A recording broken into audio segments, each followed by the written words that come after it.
everyone. Thank you. Thanks for being here, and thanks as always to the archives for hosting. So this month there's a series of lectures on trails-related lectures, and it really is. I think the series is designed to commemorate the National Trails Act. The 50th anniversary is this year, 2018. So, in fact, next week's presentation is titled Review of National Trails Act and Pony Express, presented by Joe Hatch. Next week, same time here. And most speakers in this series participate on the Trails Consortium, which is a group of land managers and archivists and historians and other individuals who work on trails-related projects, historic trails-related projects, including our speaker today. So Chad Orton is curator in the Historical Sites Division of the LDS Church History Department. Several years ago, he was given the unenviable and unattainable assignment, these are not my words, his words, to replace Mike, Trail Boss Landon, as the department's trail expert. And he was given that assignment in part because among his publications were articles that examined two of the most told LDS pioneer trail stories. So he received his bachelor's and master's degrees in history from BYU.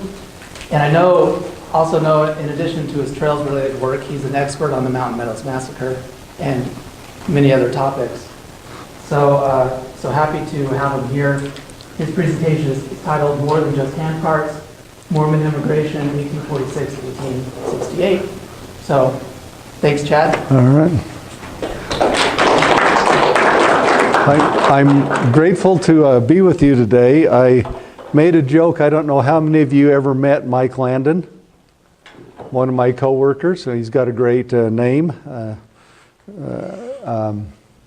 But he lived for the trails. He loved the trails. He would come in, and long before I got an assignment for the trails, he'd come in and talk to me about his experiences. And he was a rut nut.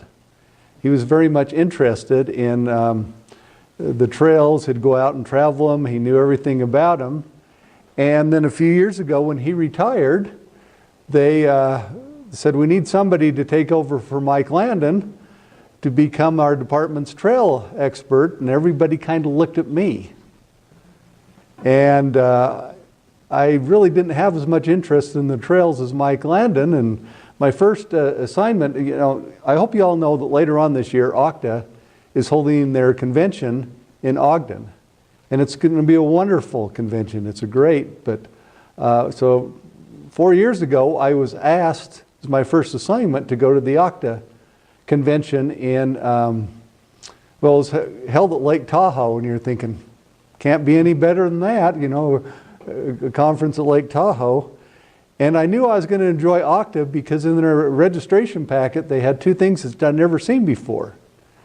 They had a form with questions regarding living wills, because part of OCTA involves getting out on the trail, and the other one was a form about do not resuscitate orders.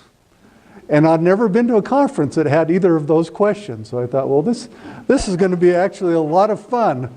I think I might enjoy learning more about the trails and becoming and dealing with the folks at OCTA and others. But again, in August, we're having the OCTA's convention is going to be held here. I think it's the 8th of August. And this is part of to let people know the interest that this is happening. It's the 50th anniversary of the Trails Act, as mentioned. They're going to do some things that are kind of unique in that they'll, like they're going to have bicycle tours down Echo Canyon and be able to travel some of the, sign up early. There is a group, and I'm trying to think, the first one's through the valley before the Donner Reed company. We'll be able to follow, we've gotten permission to follow their path, so that there will be some fun things. So anyway, years before I got interested in trails, I had a coworker who came in and showed me an obituary, and I wish I'd kept it. But I don't, but I'm pretty sure I got the quotation right. And this is the quotation. It noted that there was this woman who was proud of her ancestor, who was a member of Brigham Young's 1847 Handcart Company. And of course, the problem there is handcarts weren't used until 1856. But we have this kind of idea, just kind of our focus upon handcarts, that almost everybody must have come by handcart in the Mormon church. You know, there's a new movie out. I don't know how many of you have seen it. I saw an advertisement that said the most anticipated LDS film ever. In some ways, that's a very low bar. But I have not seen it. I didn't it wasn't anticipated enough for me. And, you know, many people go on trek. And it's really quite interesting that we go and commemorate what is truly a tragedy. You know, I've thought many times, you know, the French don't reenact Waterloo, but the Mormons reenact what was truly one of their tragedies. So I just want to talk a little bit about the overall, give an overview of the Mormon Trail experience. It was something I did not understand until I got this assignment. I'm still learning about it, but there are some details that I do know enough to talk about. Now, there are 4 phases of Mormon immigration. There are upwards of about 70,000 Mormons who traveled the trail to Utah. I don't know how many of you here last week to hear Lee talk about the trail, but the exodus from Nauvoo is 1846, 1847. That is the Mormon Trail. That is what Congress designated as the Mormon Trail. From Nauvoo, there were more people who took it than from winter quarters. So more traveled the Mormon Trail in 46 and traveled it in 47. A very small snippet of the trail experience, as I said, only covering 2 of what was basically 22 years.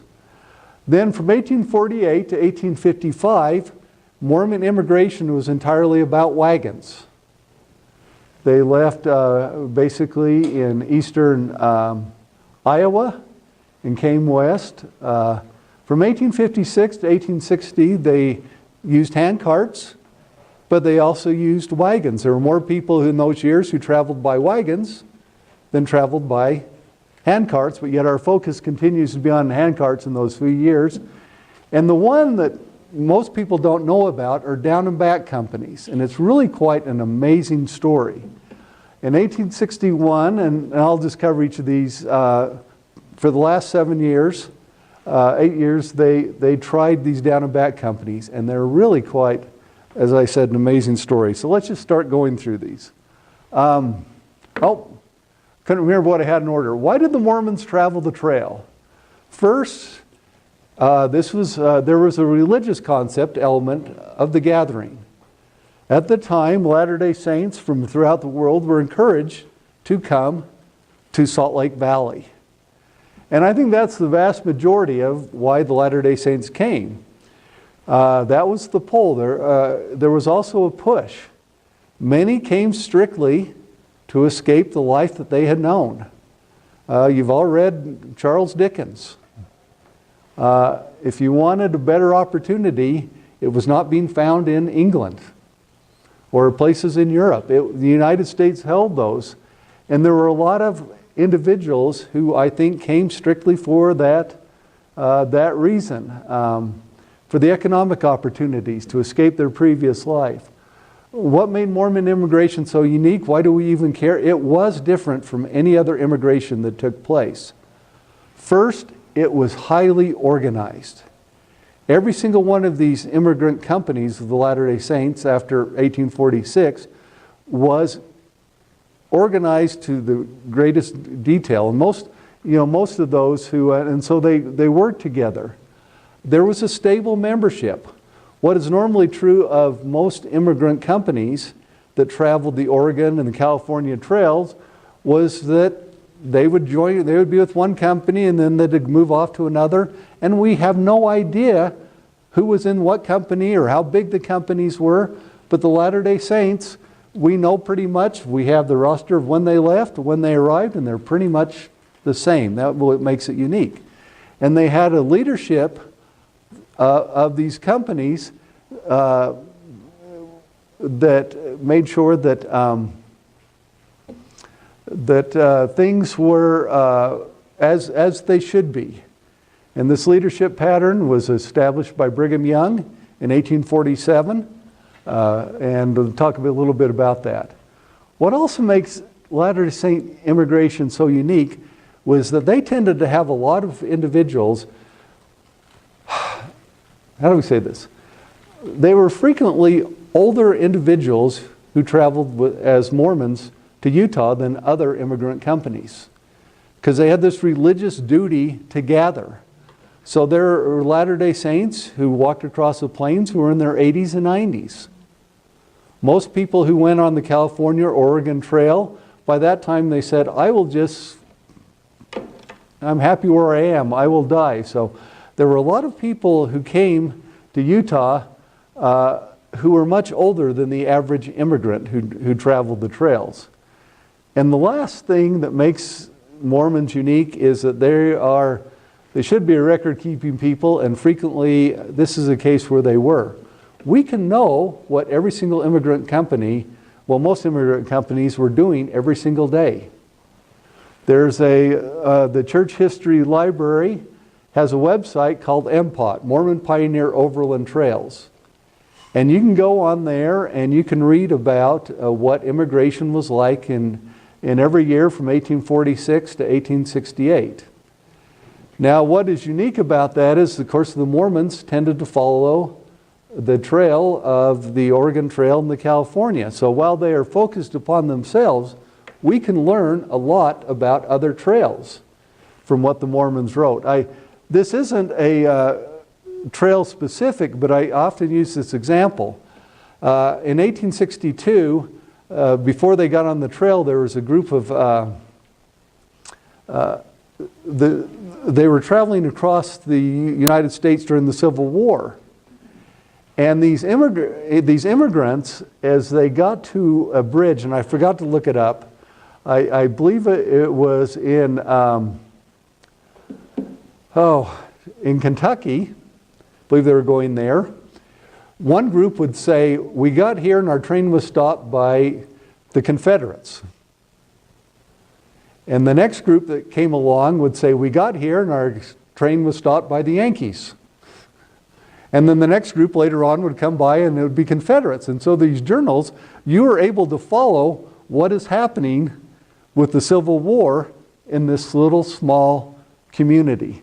And so while they focus upon the Latter-day Saints, they are telling us what the grass is like that year, how many people are on the trail, and all sorts of information that goes beyond just Latter-day Saints. So, all right. And the driving force behind Mormon immigration was Brigham Young. He's been referred to as American Moses. Once he got here, he entered his promised land and he became American Joshua. There were aspects of Mormon immigration that were the same throughout.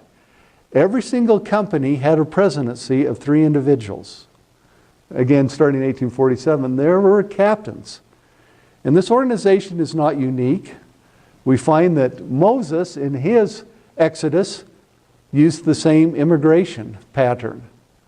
There was a constant membership, as I mentioned, and company size was limited. Brigham Young established that there should only be so many wagons per company, only so many individuals. If you got too big, there were problems along the trail. And that is one of the problems we'll talk about with the William Martin companies. They didn't necessarily follow this organization. But while he kept certain things consistent, there were changes constantly. When they first started immigrating, they used the port of New Orleans. And then they would go up the Mississippi and Missouri River and outfit along the Missouri River. Well, people were getting sick because of the tropical diseases that were there, malaria and others. So Brigham in 1855, he moves to New York and Boston. That is how people would immigrate. They go to those individuals, and part of why he did that is the railroad had moved west. So he could put people on a ship in Liverpool, they could get to Boston, they could take the railroad to Illinois, and then they could start their journey that way. So there was a reason why he did this. He implemented the PEF, which I'll talk about. Handcarts. Again, we'll talk a little bit about down and back companies. The Mormon Corridor. I hope we all remember this from our Utah history classes, if you had this, that he viewed wanting to take individuals around South America, and I can't remember if that's Cape Hope or Cape Horn. So I'm not saying that. He would take them around South America or across the Panama Canal to San Pedro, and then up through southern Nevada and southern Utah to Salt Lake City. He tried this for a number of years until the Utah War. There were some problems there, not the least of which is trying to cross the Mojave Desert with animals, and that there are no very limited watering holes. It was a challenge. In English, they translate what they called it as the journey of death, because animals and would die as well as individuals. So in 1861, Brigham had a great idea. He was going to eliminate people going up the journey of death. And so one of the reasons he established the Muddy Mission is he wanted to try to bring people up the Colorado River to basically where Lake Mead is, and then they'd come in that way. So he was always looking for ways to do things. Probably the best of the ideas when it worked out was the Down and Back Company, and so when the Muddy Mission didn't work, they had already had something in place. And if you have any questions, feel free to ask them. I don't know how much Lee went through about the Mormon Trail. Not much? Okay. Again, Congress, it's one of, I can't remember exactly how many trails. And it commemorates the Latter-day Saint Exodus from Nauvoo. And there are basically three parts. There's a unique part that goes across southern Iowa. And this is different from the Oregon and California Trail. It was a route taken by the Mormons just in basically that first year. And there are about 10,000 Latter-day Saints who crossed all the way or part way across Iowa on that trail. And then you have the Mormon Trail across Nebraska and most of Wyoming, and it parallels or follows the Oregon Trail. And it was traveled in 1847 by less than 2,000 Latter-day Saints. That's what it should say. That's not what I typed. And the California Trail and the Pony Express Trail would later follow this route. And for part of it, the Latter-day Saints traveled on the opposite side of and that should have Platte River in there, but I took, of the river, as those using the Oregon Trail, because there was a belief that it would be healthier and they didn't want to have conflicting alliances with those who are traveling the trail. But in the later part of the trail, the Mormons and anybody traveling the Oregon Trail had to travel the same route. There was only one trail basically that you could travel. And then in western Wyoming, east of Fort Bridger, it split off and the Mormons went south and everybody else went north up towards Fort Hall. And this later became the Salt Lake Cutoff of the California Trail, and the Pony Express Trail followed this. Now let's get down to some nitty-gritty, some stories. When Brigham Young left Nauvoo in February of 1846, he had one goal, and that was to move all of Nauvoo to the Salt Lake Valley that year. More than 10,000 people, he wanted to move them to the Salt Lake. You know, he expected that we would be celebrating the days of 46, not the days of 47. He was going to make it all that year, and he ran into problems. That's why they left in February rather than later in the year. They had a wet had a wet spring, and the route that they're following, of course now it wasn't paved, of course, and so they had trouble getting across to Iowa. They would wait for weeks for the rain to subside, and then they'd go through, and the horses and the wagons would be up to the top of their wheels, and the horses would get stuck. So by mid-June, rather than getting here to the Salt Lake Valley, he had only made it to the Missouri River. And so they decided that they would stop and try again. And that's a typo. His advance company, part of the problem is he had 300 men in his advance company when he started, and by the time he got to the Missouri River, it was 1,300 people. Everybody wanted to go with Brigham Young. And so they slowed him down, and these were people that didn't have food, they didn't have proper wagons. It was just a disaster going across Iowa. So they established winter quarters on the Nebraska side of the Missouri River, Council Bluffs on the Iowa side. And further along in western Iowa, there were two major settlements, Garden Grove and Mount Pisgah. And these are major settlements that the National Park Service are currently looking at putting up new signs to commemorate, as part of their anniversary this year, those settlements. And if you go along there, it's really quite interesting. I can't remember which one, but one of these cities is their mascot is the Fighting Saints. That's Garden Grove. Is it Garden Grove? Okay. And further along the road, I'm trying to think of, there's another one that they commemorate the Latter-day Saints. Their high schools are commemorating the Latter-day Saints who traveled along this trail. And there's another, kind of a funny, it's not Fighting Saints, but it deals with the Latter-day Saints. You know what they're talking about. So in 1846, rather than getting to the Salt Lake Valley, Brigham Young finds himself creating winter quarters. And in January 1847, he claims to receive a revelation. It is now in the Latter-day Saint Scriptures as D&C 136. And this tells a lot of things that had a great impact, but the most important thing for, I think, our discussion today was talking about how to organize companies with the presidents and captains so that define leadership. And so with this new organization for the companies behind him and for his own self, he started off with the 1847 Vanguard Company. One of the things that drives me absolutely crazy is we call everyone who came from the 1846 to 1868 as pioneers. You know, pioneers by definition are the first ones. And Brigham called the 1847 Vanguard Company the pioneers. And those who came even that year afterwards were following the pioneers. So he had a different view, one which I kind of like. And in 1847, rather than bringing everybody across, he wanted a limited number of Latter-day Saints to come to Utah. And when that number was exceeded, he chastised Orson Pratt and John Taylor, saying, "We had things worked out. Why are you changing this? You know, we need to make sure that we can establish a settlement here in the West." And there were a couple of myths associated with the Mormon Trail experience.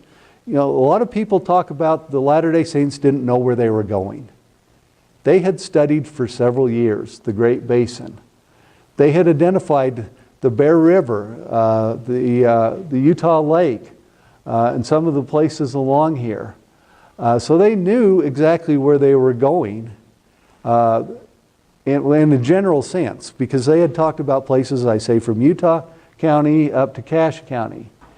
The Mormons weren't trying to escape the U.S. In 1846, part of the reason they were slowed down was because of the Mormon Battalion. And what was the Mormon Battalion to do? They were fighting Mexico. And what was the goal of the United States? To bring what was known as Northern California into the U.S. So before they left winter quarters, they knew there was a great possibility that this was going to be part of the United States. And of course they had approached the government about helping them.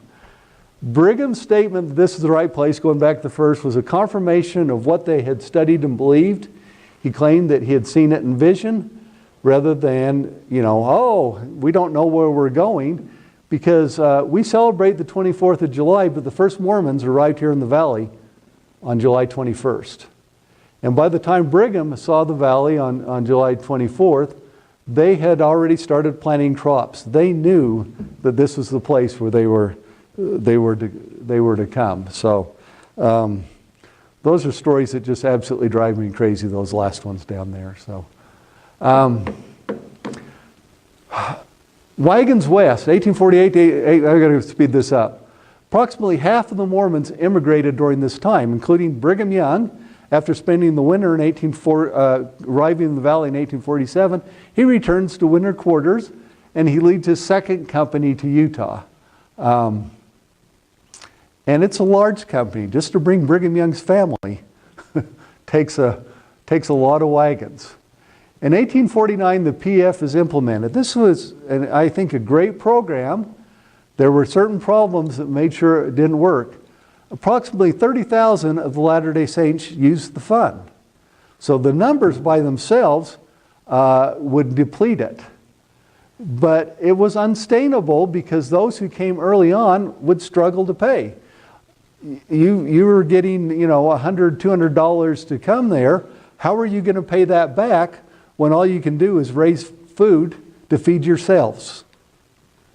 And then there were a lot of those who had no intention to repay the debt. And so by 1855, basically the PEF is needing money. It is bankrupt. So it went about 6 years without problems. 1852 is the largest year of Mormon immigration, about 10,000. The reason was that most of those who had left Nauvoo had chosen not to go any further than winter quarters. Finally, in that year, Brigham Young said, hey, I've got this great idea. Why don't you guys all come finish the journey west?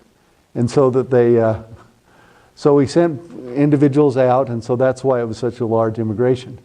What's interesting, one of the things we have learned recently is that beginning in 1852, every year Brigham sends out supply wagons to meet the immigrants in case they don't have enough supplies. He's not leaving these individuals to themselves, but he's looking out for them. Unfortunately, and in 1856, there were supply wagons, but what happened to them is kind of hard to know. So, 1856, we mentioned PEF had run out of funds. Those using handcarts would have to, those using the funds would have to go by handcarts. Brigham had formalized the idea of handcarts during the gold rush, and I love this story. He saw a wheelbarrow, a man go through Salt Lake pushing a wheelbarrow. And there are other people who commented about a wheelbarrow man in 1849, so we don't know if, all the way along the trail, so we don't know if he's the only one. But he said, if this guy can go to California pushing a wheelbarrow, there's no reason the Latter-day Saints can't come to Utah pushing handcarts. And so he implemented this as something he had thought about in Nauvoo. He said, and he believed that it would be cheaper, which it was, substantially cheaper. You could probably about, I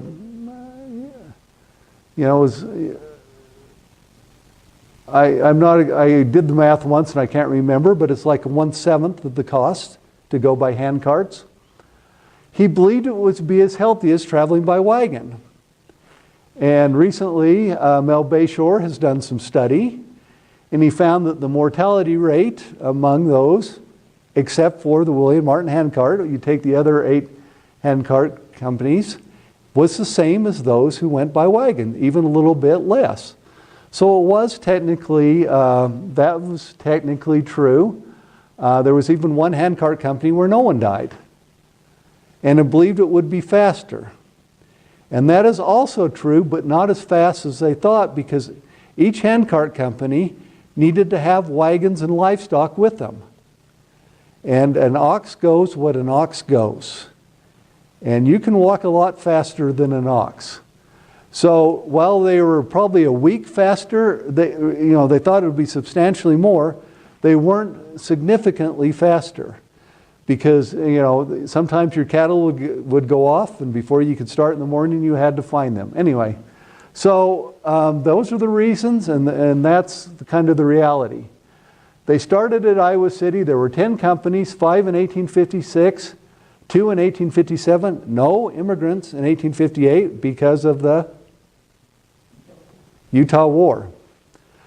1 in 1859 and 2 in 1856. There were some Mormons, I'm going to diverge here, who immigrated. Well, there were 5 Mormons who started in the Martin Company in 1856 who came to Utah in 1858.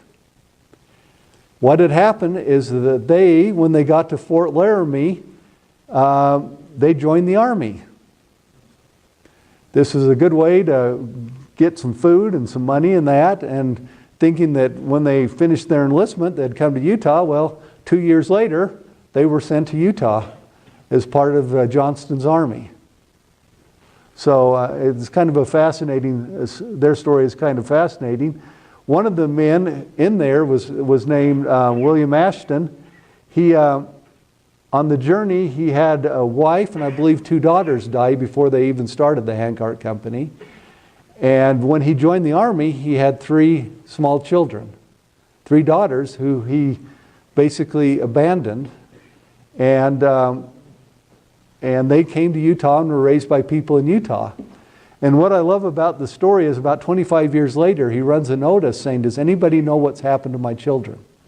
He had served out his enlistment and went back to England.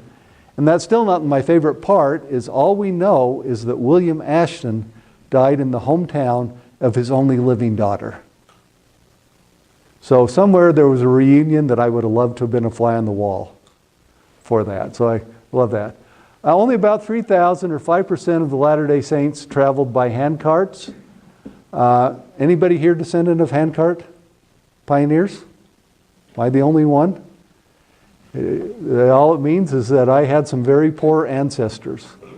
And so, as I said, for 8 companies, things were largely as advertised. It's the 2 that are the problem. What we've learned about the problem with William Martin and Hunt and Hodgetts, there were 2 wagon companies behind them, is this. Individuals left too late. I have gone through every single thing that Brigham Young has written for that time period, and he states specifically when individuals are supposed to leave England. He states when they were supposed to leave Iowa City. And the Willie Company left a month later than Brigham Young had stipulated. And the Martin Company left 6 weeks later than Brigham Young. And Franklin Richards later said, well, it was unclear. Well, I've read the letter. You can't be much clearer than that. There were too many people in the companies. First, Brigham started and said, we don't have much money in the PEF. Limit how many people you send. And they send, what, over 1,000 individuals? Most immigrant companies are in the less than 200. Because they found that was a manageable number on the trail. Unfortunately, the Willie Company was, close to 400? And the Martin Company was close to 600. Nobody sends that many people on the trail. Again, there would be individuals who would not normally be found on the trail. There's a man who's in his 90s pulling a handcart. Who sends a 90-year-old to pull a handcart? And then what is really kind of sad is that Brigham Young had sent out supply wagons that year. And we have people talking about meeting the supply wagons. But all of a sudden, in fact, Franklin Richards, he tells one of the wagons, there are people back on the trail who need your help, go back and help them. And that's the last word we hear about these supply wagons. They had been out there for 6 to 8 weeks. And I think they decided to return home. So, Brigham, on October 4th, Brigham learns that their company's still on the plains. And most of us have this idea that it's snowy, it's cold with these companies. No, it's a warm, sunny day here, and it's a warm, sunny day in Wyoming. Here it's in the 70s. It's a little cooler than that on the high plains. But the next day, Brigham issues calls from individuals, and the first relief wagons leave on October 7th. He has very specific instructions. These are not to be pulled by oxen. These are to be pulled by mule teams. Normally you travel by oxen because they require less upkeep and care. Instead, he wants mule teams because they can go at a much faster rate. But that requires you to take food for them, so some of the wagons had to take hay and that. The first snowstorm doesn't hit until October 19th, at which point the first rescuers arrive, contact them the day later. There are at least 3 more calls that we have for wagons. There are literally hundreds of wagons out on the trail. We even have Brigham in one of the recent speeches talking about the brave women who went back out on the trail to help these immigrants. There were hundreds of people who went out on the trail.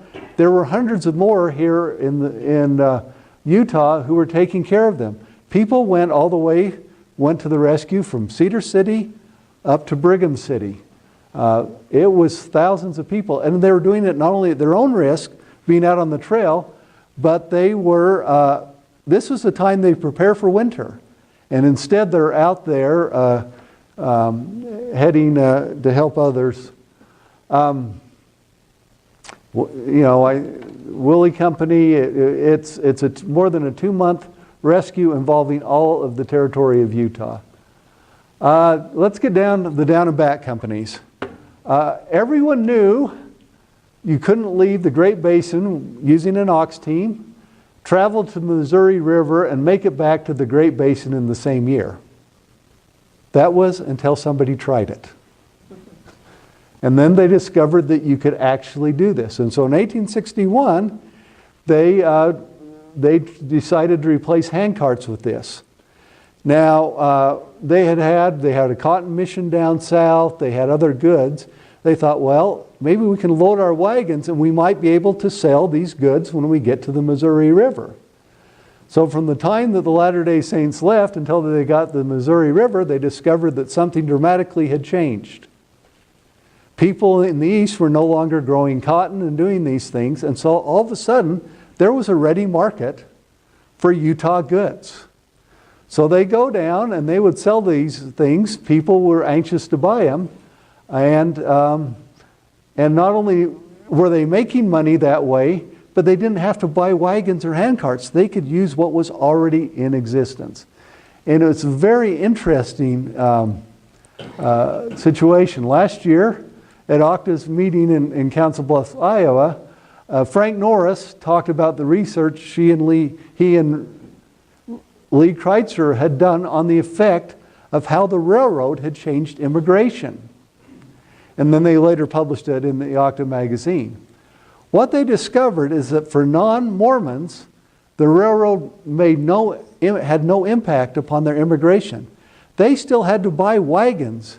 They still had to buy oxen. They still had to outfit them. And the only place they could do those was at winter quarters in Council Bluffs. But because the Mormons didn't need wagons, they didn't need oxen, as the railroad moved west, they could meet the railroad and pick up individuals.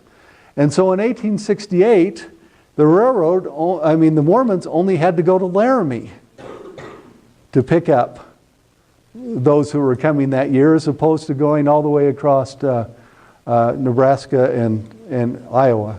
I didn't realize that the handcarts were part of the up and back experience. They weren't. They replaced the handcarts. That's what I thought. Okay. Yeah, good question. Sorry if I didn't make that clear. So all of a sudden they had this situation that really cut the cost of immigration, that allowed them to sell their goods at east, and then they moved. I assume at work we have a 45-minute lunch. That's what I was shooting for. Is that what you have here? So. Yeah, going till. Okay. Well, I wanted. So let me just talk about. That's kind of an overview. Anybody have a question about the experience? So all these Utah goods that were being sold in Missouri River, were they being sold to the Unionists or the Confederates? Whoever would be there. They're probably the Unionists at that.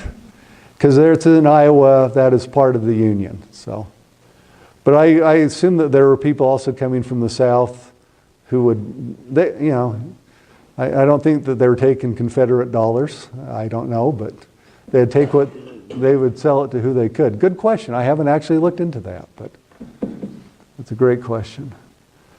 Go ahead. Yes. No.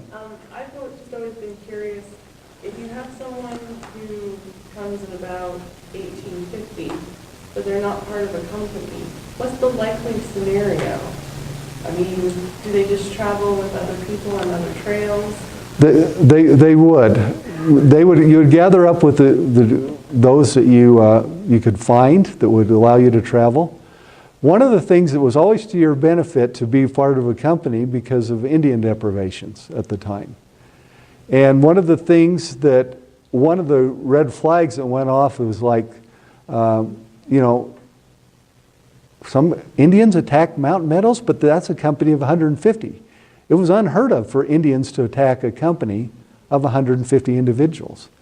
More than 100, you normally were safe from those. So you wanted to be in a company, about that, at least that size. And, for the most part, they would change companies. You didn't like this person, you'd find another company to travel with. And the Mormons didn't. Brigham Young in 1848, a story I like, in 1847, Brigham's getting down and he's building rafts. And in 1848, there's this poor woman who breaks her leg, and it's reset, and as fate would have it, she breaks her other leg. So she's ended up with these two broken legs, and she says, you need to leave me here because I can't travel in a wagon that doesn't have springs. And you ought to be clear that whether you were coming by handcart or if you're coming by wagon, you were walking. And it was preferable to walk as opposed to ride in a wagon, just because how bad they were. And so she said, leave us. And Brigham said, I can't leave you. We've got to go as a company. And so he hit upon this idea, and I don't know, she at least got to Utah. I don't know how comfortable it was, where they took a bed and they cut off the legs and then they suspended the bed in the wagon so that she just kind of floated that way. So everybody had to come. So anyway, recently we asked the question, we discovered that in Wyoming, the church owns a significant portion, I shouldn't say, about 13 miles of the Oregon/Mormon /California Ashponi Express Trail. And we've been working with the group that actually owns it, Farmland Reserve, to work as a way to make sure that this portion of the trail is preserved. Farmland Reserves also owns some of the trail here in Utah. We did not know that until we started planning for Octa and came to discover that it went across that land. So we are preserved right now to see that these trails are being preserved. And then we in Historic Sites are committed to incorporating the larger trail story into our trail-related site. If you've gone there for years, you would think nobody else went through the Sweetwater Valley but Mormons. We recently opened a visitor center at Sixth Crossing, and part of the display there, I think it's a wonderful display, shows footprints. And it shows the number, in comparison, the number of people who went through there by handcarts. And then you have the number of people who went through there who were Mormon in a different color. And then you have the number of people who went through there as part of either the Oregon or the California Trail in a different color. So you have like a couple of red footprints, and then you have a few more blueprints, and you've got dozens of other footprints showing that the Mormon immigration was just part of a larger story. Most people left from winter quarters, Florence, non-Mormons, Omaha. That story is not told at that site there. We have a visitor center. We want to change that. Now, the only organization that may be a bigger bureaucracy than the state and the federal government is the church. And so we've got to go through many layers to make that happen. And I'm 10 years away from retirement, and I'm not sure it may happen in my lifetime. But those are two of the principles that we are absolutely committed upon, that we need to start being good stewards of the overall trail story. So anyway, we almost made it in time. Are there any other questions?